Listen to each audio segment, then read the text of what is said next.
Li Jinwu stared at the endless stars through the viewing window of his cargo ship, the soft hum of engines keeping him company. Another routine supply run from Mars to the outer colonies seemed destined to be as uneventful as the hundreds before it. He checked his instruments one more time, making sure the precious medical supplies in his hold remained properly stored. The quiet beeping startled him.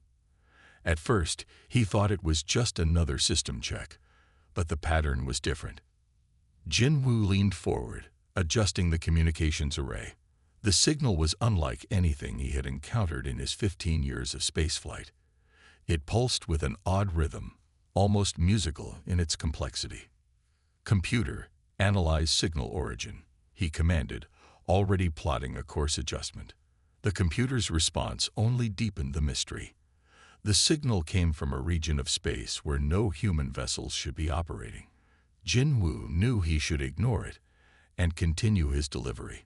The colonies needed these supplies, and deviation from schedule meant paperwork and possibly even fines.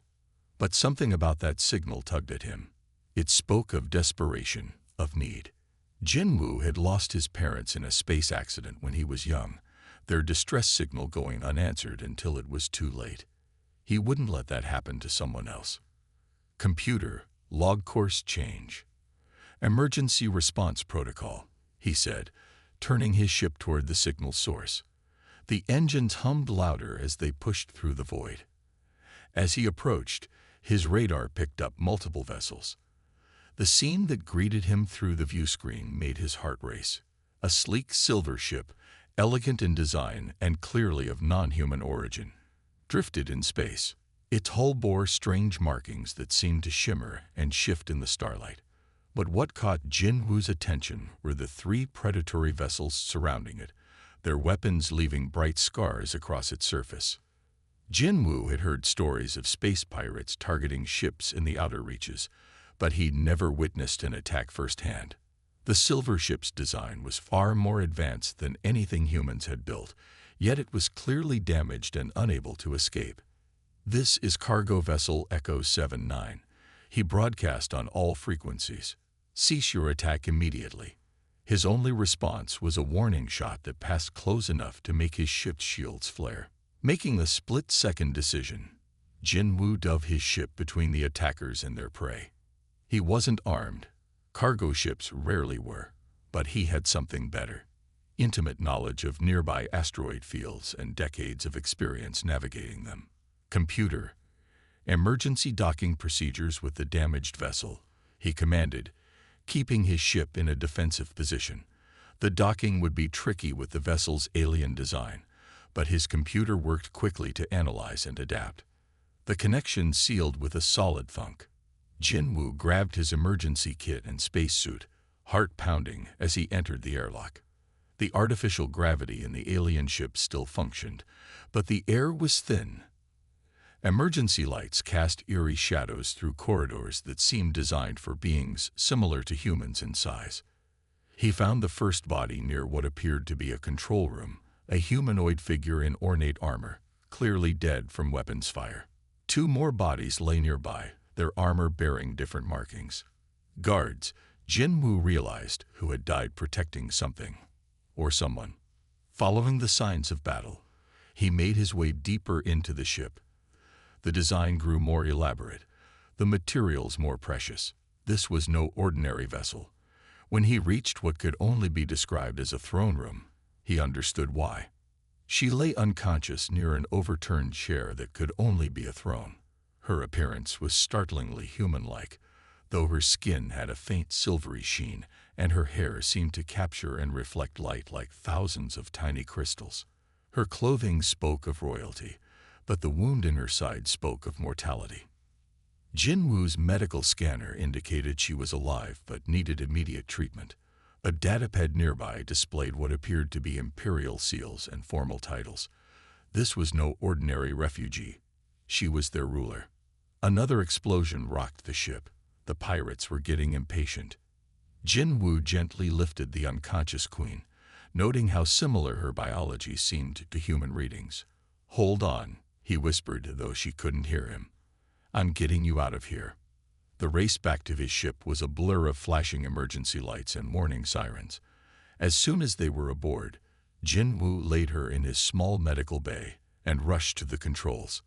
The pirates had noticed his rescue attempt and were moving to block his escape. But Jin-Woo hadn't survived 15 years of flying the asteroid belt by being predictable. He detached from the royal vessel and dove straight toward the densest part of the nearby asteroid field. It was a move that most would consider suicidal, but Jin-Woo had mapped these rocks for years. He weaved through gaps barely wider than his ship, using the asteroids themselves as shields against the pirates' weapons. Their more advanced ships struggled to follow in the tight spaces, their sophisticated sensors confused by the mineral content of the rocks. After 10 minutes of heart-stopping navigation, Jin-Woo finally emerged from the other side of the field. His sensors showed no pursuit. The pirates had either given up or lost him in the asteroids. Only then did he allow himself to breathe normally again. In the medical bay, his mysterious passenger remained unconscious but stable. Jin-Woo set a course for his hidden emergency station, one of several he maintained for situations that required discretion. As the autopilot took over, he studied her face and wondered what chain of events had led to this moment. He didn't know it yet, but his simple decision to answer a distress call would change not only his life, but the future of human-alien relations forever. Jin-Woo's small ship descended through Earth's atmosphere under the cover of darkness. He had chosen a remote landing site in the countryside of South Korea, far from any major cities or tracking stations. The Queen, who had introduced herself as Han-Nul during their journey, watched the approaching landscape with curious eyes. "Your world looks so green," she said softly, her voice carrying a musical quality that made even simple words sound elegant. Jin-Woo had been surprised to discover she could speak his language. Apparently, the Star Empire had been studying Earth's communications for centuries. The ship touched down in a hidden valley surrounded by ancient pine trees. Jin-Woo's family home sat nestled among them, a traditional hanok that had been in his family for generations. Light glowed from the windows, telling him his sister Yu-Jin had received his message and was waiting. Yu-Jin stood at the door as they approached, her medical bag ready. Her eyes widened at the sight of Han-Nul, but years of emergency room work had taught her to take surprising situations in stride. "Bring her to the guest room," she said, leading the way. The Queen moved with grace despite her injuries, taking in every detail of the traditional Korean home. The wooden floors, paper screens, and simple furnishings seemed to fascinate her. "This is beautiful," she said, touching a wooden beam. "Everything in your home was shaped by hands, not machines." Yu-Jin began examining Han-Nul's wounds while Jin-Woo explained their situation. The advanced medical technology aboard his ship had stabilized her, but she still needed proper care. Yu-Jin listened while carefully cleaning and dressing the injuries. "The wound is healing well," Yu-Jin said finally, "but you need rest and time to recover." She handed Han-Nul some traditional herbal medicine. "This will help with the pain and healing." Over the next few days, Han-Nul became a part of their household. She watched with interest as Jin-Woo and Yu-Jin went about their daily routines. The simple act of preparing meals especially captivated her. "In the Empire, food appears at the touch of a button," she explained one morning, watching Jin-Woo cook rice. "We forgot the pleasure of creating with our own hands." She asked to help, and soon learned to shape rice balls and cut vegetables, delighting in the tactile experience. Yu-Jin taught her about Earth's medical practices, explaining how humans had developed ways to heal without the advanced technology her people relied on. Han-Nul was amazed by the knowledge passed down through generations of traditional medicine, combined with modern understanding. "Your people are remarkable," Han-Nul said one evening as they sat on the porch, watching the sunset. "We thought Earth was primitive because you lack certain technologies. But you have something we lost, the ability to live in harmony with your world rather than trying to control everything." She told them about life in the Star Empire, where machines handled every task and artificial systems regulated every aspect of life. We gained efficiency, she said, but lost something precious. The joy of making things by hand, the satisfaction of solving problems with creativity instead of technology. Jin Woo's neighbors, elderly farmers who lived nearby, occasionally visited.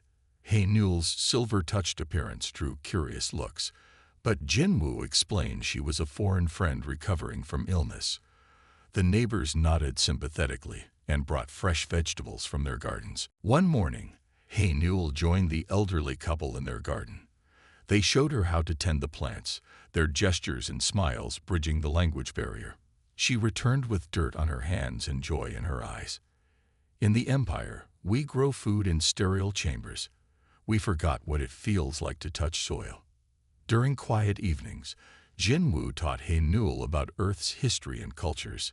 She was particularly moved by stories of how humans had overcome limitations and hardships through cooperation and innovation.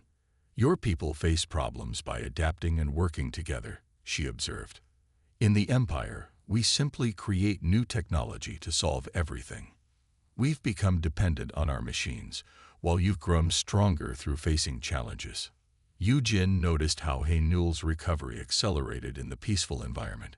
Sometimes healing needs more than advanced medicine, she said. It needs a place where the spirit can rest and renew itself. As weeks passed, He Newell learned to wear earth clothes, to eat with chopsticks, and to perform simple household tasks. She found joy in activities her royal upbringing had never allowed. The siblings watched her transformation from a distant queen to someone who laughed freely and wasn't afraid to get her hands dirty. But they all knew this peaceful time couldn't last forever. Somewhere in space, those who had tried to kill her were surely still searching.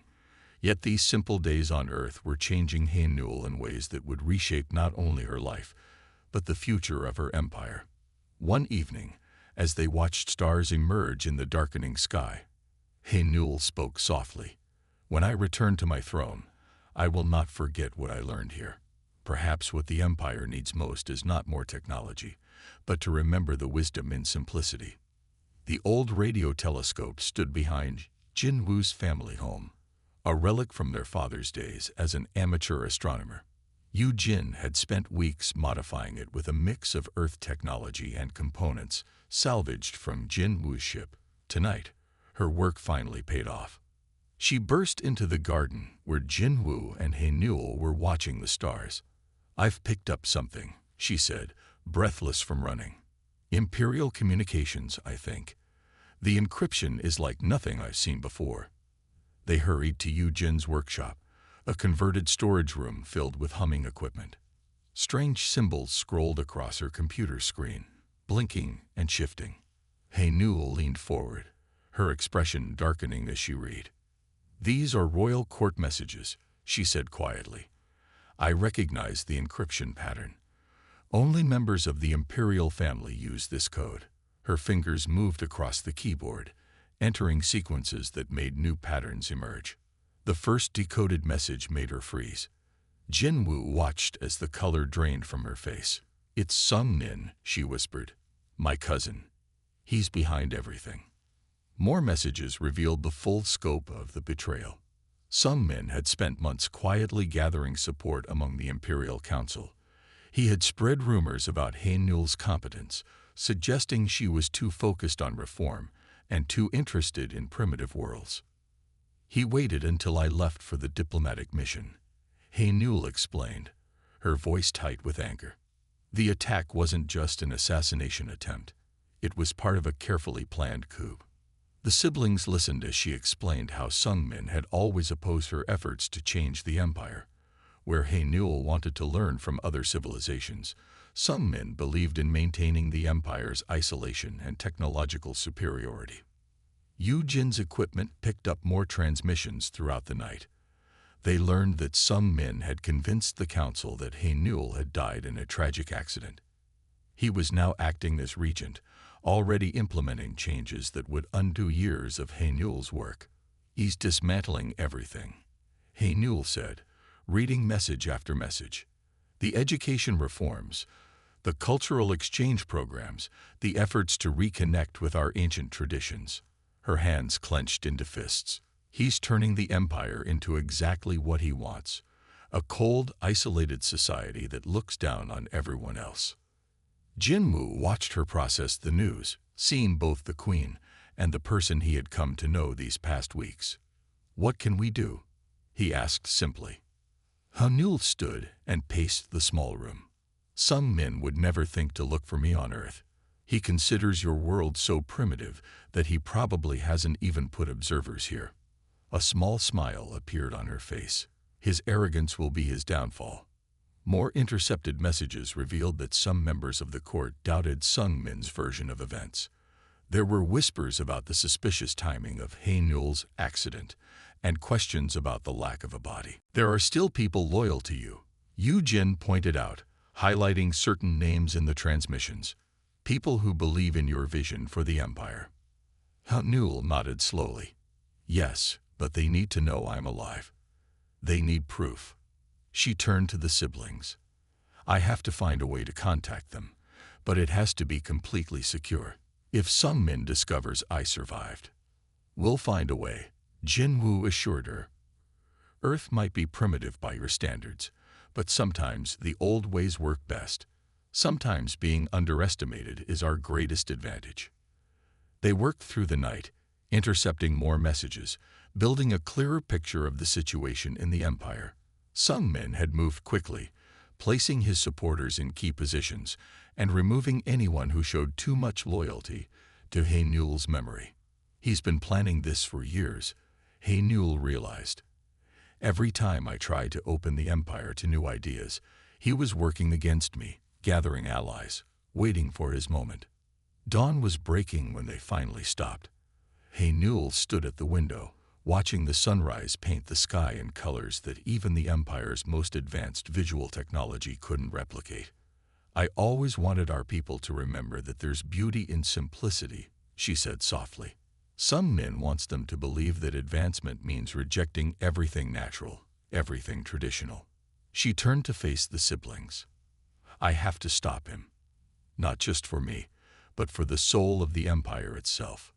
Jinwoo and Yu Jin exchanged glances. They had come to care for Hae-Nul, seeing past her royal title to the person beneath. Now they watched her transform, seeing the queen emerge again, but one changed by her time on Earth. "We'll help you," Yu Jin said firmly. "Whatever you need. Earth's primitive technology might be exactly what we need," Jinwoo added. "Sometimes the old ways are the best ways to fight back." Hae-Nul looked at them both, these humans who had saved not just her life, but perhaps her understanding of what true civilization meant. "Then let's begin planning," she said. "It's time to show Sung Min that true power doesn't come from technology alone." Outside, the morning sun illuminated the old radio telescope, its modified parts gleaming. It stood as a symbol of what they had learned. That progress wasn't about abandoning the past, but building on it wisely. Now it would become their weapon in the fight to save an empire. Jinwoo sat in his cargo ship's cockpit, making what appeared to be a routine supply run to the lunar colonies. But hidden among his regular cargo were components for their growing resistance network. Each piece had been carefully chosen from Earth's outdated technology. Approaching lunar checkpoint, he announced over the secure channel to Yu Jin, who monitored from her clinic back on Earth. She had modified old medical equipment to create their communication system, using frequencies the Empire considered too primitive to monitor. Hae-Nul worked beside Yu Jin, her fingers dancing across the makeshift control panel. "Signal is clear," she confirmed. "The Empire's sensors won't detect anything but standard cargo transmissions." Over the past weeks, they had built their network piece by piece. Jinwoo's fellow cargo pilots, trusted friends who asked few questions, carry parts to key locations throughout the solar system. Yu Jin's medical contacts provided cover for gathering information and moving people secretly. Delivery completed, Jinwoo reported several hours later. The components would be assembled into simple radio stations, able to receive messages from Hae-Nul's supporters within the Empire. Their first test transmission had revealed 3 loyal council members who still questioned Sung Min's story. Back on Earth, He Newell watched in amazement as Yu Jin connected another salvaged medical scanner to their growing communication hub. In the Empire, we would have used quantum transmitters for this, she said. But those can be traced. This is brilliant in its simplicity. They had discovered that the Empire's advanced detection systems were calibrated to find sophisticated technology. They completely ignored the basic radio waves and simple electronic signals that humans still used. It was like having an invisible highway right under Sung Min's nose. Sometimes the old ways are the best ways, Yu Jin said, adjusting a frequency. Look, another signal from your supporters. A coded message scrolled across their screen, bringing news that more people within the Empire were starting to doubt Sung Min's leadership. Jin Woo returned that evening, bringing parts salvaged from decommissioned satellites. He Newell helped him sort through the components, her royal hands now comfortable with tools and wires. I never understood the value of building things yourself, she admitted. In the Empire, we just tell machines what we want. Their network grew steadily. Old radio enthusiasts, amateur astronomers, and independent cargo pilots became unwitting parts of their resistance. Each one thought they were just helping maintain vintage equipment or carrying spare parts. None knew they were helping to save an alien empire. One night, their equipment picked up an encrypted message that made He Newell gasp. "It's from my old teacher," she said, quickly decoding it. "He's gathering evidence of Sung Min's plot. Others are starting to see through the lies." The siblings watched her work, seeing how much she had changed. The queen, who had once relied on advanced technology, now understood the power of human ingenuity. She had learned to solve problems with creativity instead of just applying more technology. Yu Jin's clinic became their main base of operations. Medical equipment, modified with parts from Jin Woo's ship, proved perfect for sending secure messages. The steady stream of patients provided excellent cover for their activities. "Your people achieve so much with so little," He Newell observed one day, watching Yu Jin treat a patient with what the Empire would consider primitive tools. "We forgot that technology should serve us, not define us." Their breakthrough came when they managed to contact He Newell's most trusted general. Using a combination of Earth radio waves and modified Empire codes, they established a secure channel. The general had maintained his loyalty, keeping his doubts about Sung Min hidden while gathering allies. "Half the fleet still questions the official story," the general reported. "They remember how you led us. Sung Min's ways are not winning hearts." Jin Woo's cargo runs now carried more than just parts. They transported coded messages, evidence of Sung Min's betrayal, and plans for He Newell's return. Each successful mission proved that humanity's primitive methods could outmaneuver the Empire's most advanced security. "Your technology almost made it too easy for Sung Min," Jin Woo pointed out during one strategy session. "Everyone relied so much on automated systems that they forgot to trust their instincts, to question things that didn't feel right." He Newell nodded thoughtfully. "We became slaves to our advancement," she said. "But you've shown me that true progress isn't about having the most sophisticated technology. It's about using what you have wisely." Their resistance network expanded carefully, staying beneath the Empire's notice. Earth's old technology, combined with human creativity, created a web of communication that Sung Min's forces couldn't detect or understand. "We're almost ready," He Newell said one evening, looking at their growing collection of allies and evidence. "Thanks to your primitive methods, we've built something my cousin can't fight because he can't even see it." The siblings shared a proud look. Their home had become more than just a hiding place. It was the heart of a revolution that would reshape an empire, all built on technology that advanced civilizations had dismissed as obsolete. "Sometimes," Yu Jin said, adjusting their communication array one last time, "the best way forward is to remember what worked in the past." He Newell smiled, touching the simple radio equipment that had become their strongest weapon. "When I return to my throne," She said, "My first decree will be to remind our people that true advancement means understanding the value of all ways of doing things, not just the most sophisticated ones." Park Hyun-soo studied the star maps spread across Jin-woo's living room table, his military training evident in his precise movements. After 20 years in strategic planning, he had seen many impossible situations turned around by clever thinking. But planning to restore an alien queen to her throne, that was definitely a first. The Empire's defense systems are designed to stop advanced attacks, Hae-Newell explained, pointing to key locations. They detect energy weapons, quantum signatures, and advanced propulsion systems, but they're blind to simpler approaches. Hyun-soo nodded slowly, his mind already working through possibilities.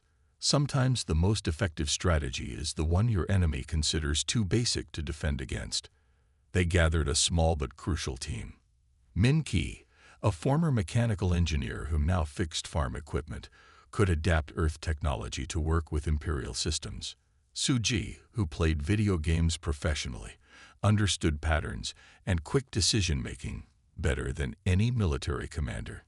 Each person brings something unique, Jin-woo explained to Hae-Newell as they watched the team work. Min Ki sees solutions in broken machines. Suji can spot patterns others miss.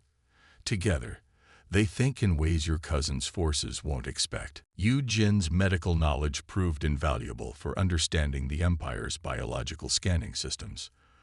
"They're looking for specific energy signatures," she explained. "But we can mask those with basic electromagnetic fields. Technology so old they won't even think to check for it." Hae-Newell watched in amazement as these ordinary humans found ways around problems that her Empire's best minds would have thrown technology at. They turned simple tools into solutions, used basic physics in clever ways, and thought around problems instead of through them. One evening, Suji demonstrated how certain old video game strategies could be applied to space combat. "The Empire's ships will expect complex attack patterns," she explained, showing simulation after simulation. "But sometimes the simplest moves are the hardest to counter." Min Ki transformed common Earth devices into tools that could interact with Imperial technology. "Their systems are actually quite vulnerable to basic electronic signals," he said, modifying an old radio.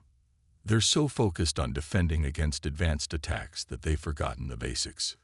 Hyun-soo developed their overall strategy, breaking down the complex problem into simpler parts. "We don't need to overpower them," he explained. "We just need to be somewhere they're not looking, doing something they're not expecting." The team worked in Jin-woo's barn, converting it into their command center. Old computers, modified radios, and hand-drawn maps covered the walls. To anyone passing by, it looked like a group of friends working on hobby projects. "Your people amaze me," Hae-Newell told Jin-woo as they watched Min Ki turn scrap metal into sophisticated tools. "In the Empire, we would have requisitioned the newest technology. But you take what's available and make it better through creativity." Their plan took shape day by day. Suji's gaming experience helped them map out ship movements and predict patrol patterns. Min Ki's improvised devices could send false signals to Imperial sensors. Yu Jin's medical knowledge helped them understand and exploit gaps in biological scanning systems. "It's like a game," Suji explained, showing them how to use Imperial ships' own momentum against them. The most powerful players often lose to simple strategies they never expect. Hyun-soo coordinated everything, his military experience helping them think through every detail. "The Empire expects attacks from equals or superiors," he noted. "They won't be prepared for approaches they consider beneath them." Hae-Newell spent hours learning from each team member, seeing her Empire's weaknesses through their eyes. "We became so focused on advancement that we forgot the foundations," she admitted. "You've shown me that true strength comes from understanding all levels of technology, not just the highest." The barn became more than just their planning center. It became a symbol of human ingenuity. Simple solutions mixed with complex problems. Old technology found new purposes, and ordinary people prepared to challenge an empire. Your cousin expects a fight between equals, Jinwoo told He Newell as they finalized their plans. But we're going to show him that true power isn't about having the most advanced technology.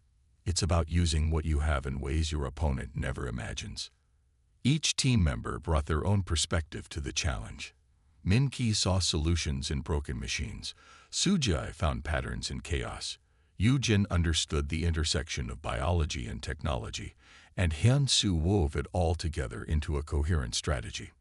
"We're ready," Hyun-soo announced one evening, looking at their completed plans. It's not the most sophisticated approach, but sometimes the best solutions are the simplest ones. Hanul looked at these humans who had become her most trusted allies. Their ordinary lives had given them extraordinary insights, their limitations had fostered creativity, and their willingness to try simple solutions had shown her a new way of thinking. "When we succeed," she said, "it won't be because we had the best technology. It will be because we had the best people, thinking in ways my cousin could never imagine." The team gathered around their makeshift command center, each person ready to play their part in restoring a queen to her throne. Their weapons weren't advanced ships or powerful energy beams. They were creativity, adaptability, and the courage to try solutions that others would dismiss as too simple to work. Jinwoo's cargo ship drifted toward the Imperial Palace, looking like any other supply vessel. Min-ki's modifications had transformed the old ship into something remarkable, not because it was advanced, but because it was simple. The Empire's security systems, searching for sophisticated threats, completely overlooked them. Approaching main docking area, Jinwoo announced quietly. Inside the cargo hold, He Newell stood with the team, wearing the plain clothes of a cargo worker. Sujai had helped design their approach pattern, using techniques from old space games to look like routine traffic. "Security scan incoming," Yoo-jin reported from her station. The modified medical equipment she'd installed created a basic electromagnetic field that masked their life signs. To the Empire's advanced sensors, they appeared as nothing more than cargo. Hyun-soo watched the palace defenses through their simple displays. "Just as we planned," he said. "They're looking for energy weapons and quantum signatures.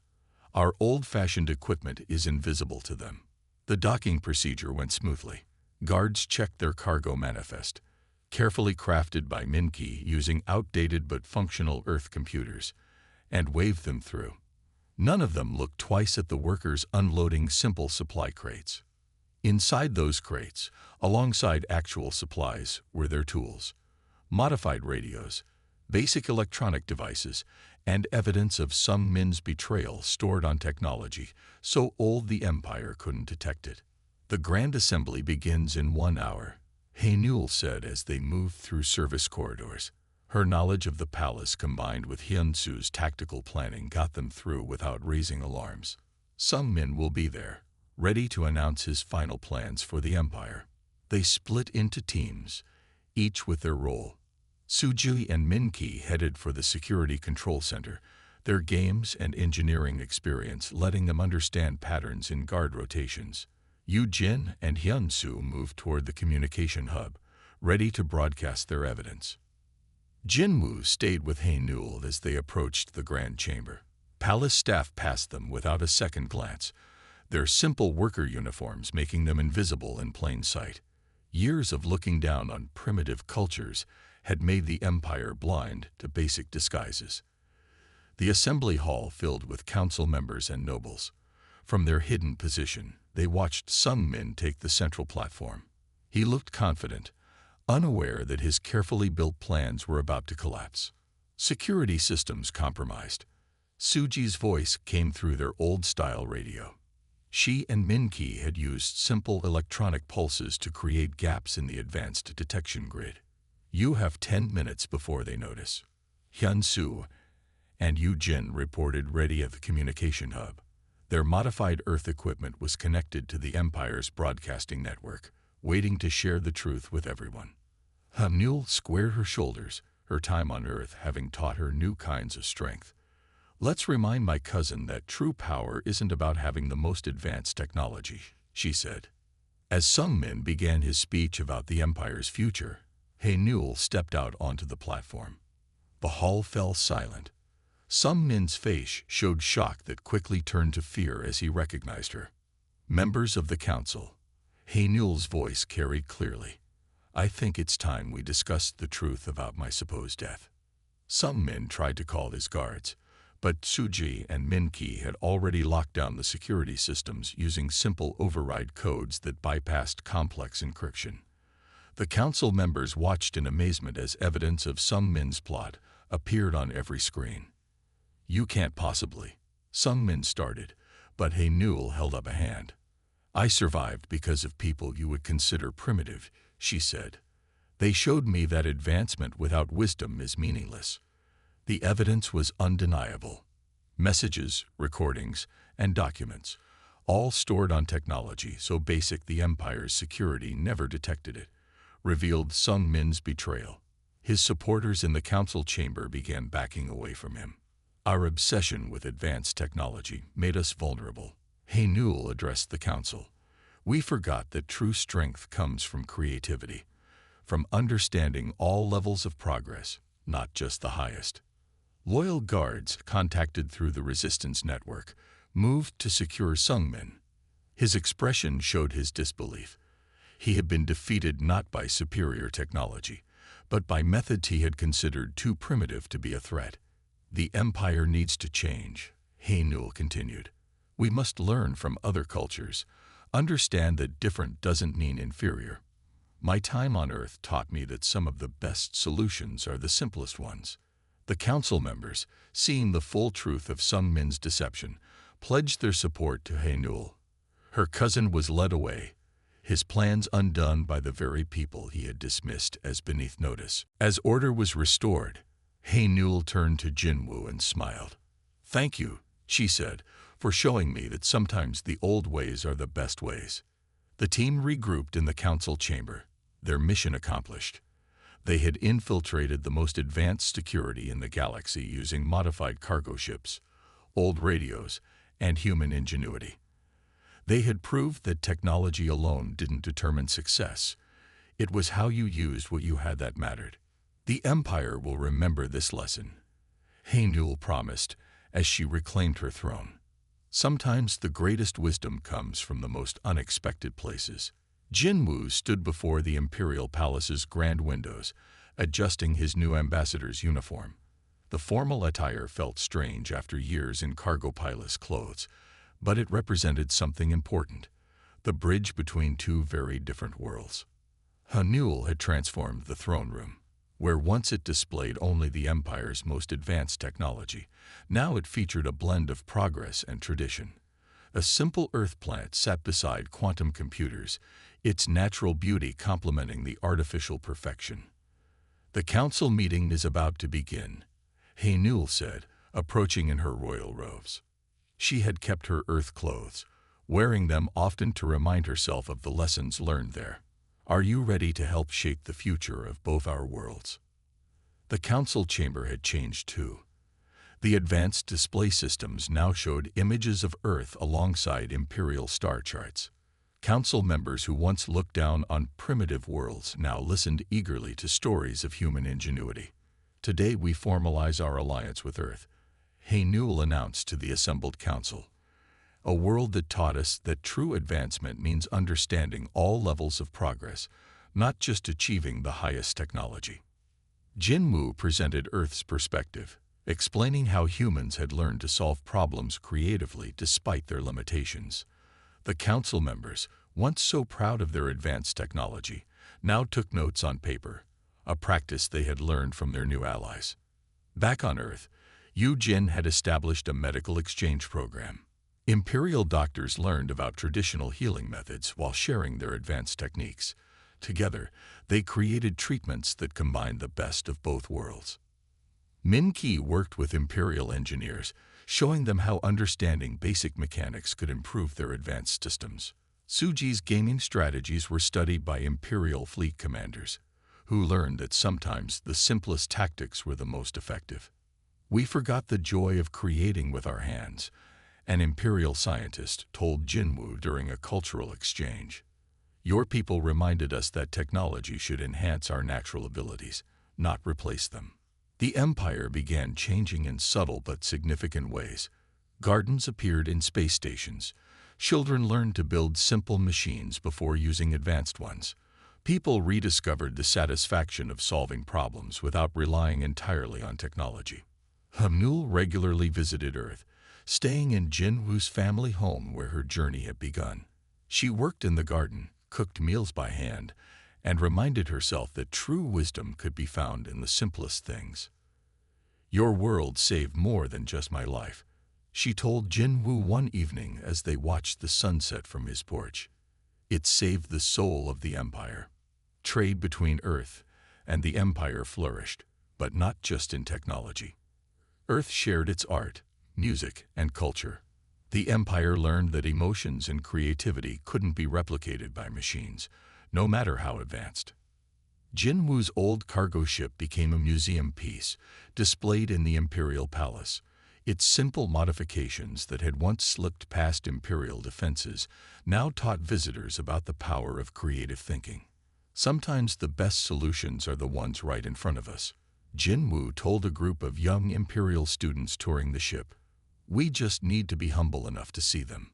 The resistance team stayed close. Hyun-soo trained both human and Imperial security forces, teaching them to think beyond technology. Suji created new games that combined Earth's creativity with Imperial technology. Min-ki developed hybrid systems that used both simple and advanced solutions. Earth's influence spread throughout the empire. Space stations added parks and gardens. Imperial citizens learned to appreciate the beauty of imperfection. Technology remained important, but it no longer defined their civilization. "We thought advancement meant moving away from our origins," Haenul reflected during a council session. "Earth showed us that true progress means building on our foundations, not abandoning them." The story of the human cargo pilot who saved an alien queen became legend in both worlds. It taught that greatness didn't come from technology or power, but from courage, kindness, and the wisdom to see value in different ways of life. Jinwoo sometimes found it hard to believe how much had changed since that day he answered a distress signal. His simple decision had transformed two civilizations, creating a future neither world could have achieved alone. "Your people taught us that the measure of advancement isn't in our technology," Haenul said during the first anniversary of the alliance. "It's in how we use what we have to help others." As Jinwoo looked out at the stars from the Imperial Palace, he smiled. The universe had turned out to be full of wonders, but the greatest wonder was how two different worlds could learn from each other, grow together, and create something greater than either could have imagined alone. The simple cargo pilot and the alien queen had shown that true greatness could be found in unexpected places, and that sometimes the most powerful force in the universe was the courage to reach out and help someone in need.